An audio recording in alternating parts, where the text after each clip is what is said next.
សួស្តីប្រិយមិត្តទាំងអស់គ្នាសូមស្វាគមន៍មកកាន់ Channel ចំណេះដឹងប្រចាំថ្ងៃរបស់ Admin ហើយថ្ងៃនេះផងដែរ Admin នឹងលើកយកចំណេះដឹងខ្លីៗមកជម្រាបជូនដូចតទៅ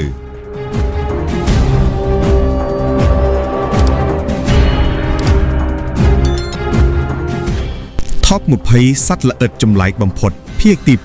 2 សត្វល្អិតខ្លះៗមានរូបរាងចម្លែកដល់ថ្នាក់ដែលញាក់មិនគិតថាវាមានពិត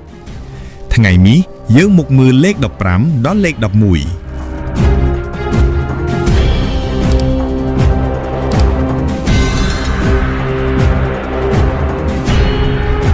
លេខ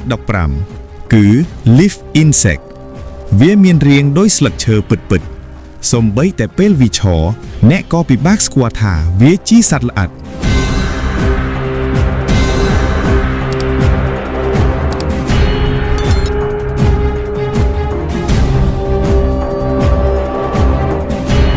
លេខ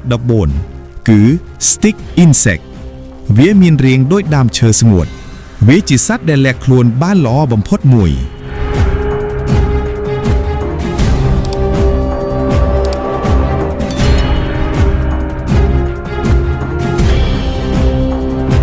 លេខ 13 គឺ Hercules beetle វាជាអម្បូរមួយដែលធំនិងមានស្នែងវែងវាជាមួយក្នុងចំណោមសត្វល្អិតដែលខ្លាំងបំផុត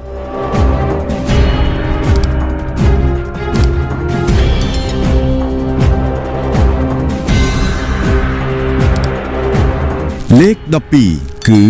Atlas moth វាជាមេអំបៅធំមួយដែលស្លាបវាធំដូចបក្សីចុងស្លាបវាមើលទៅដូចក្បាលពុំ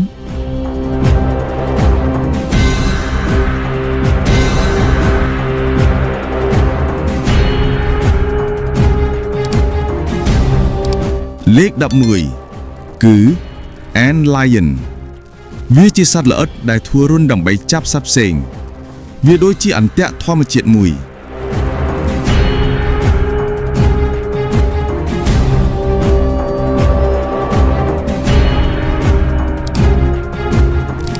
ចប់តែប៉ុណ្ណេះសិនសម្រាប់ Top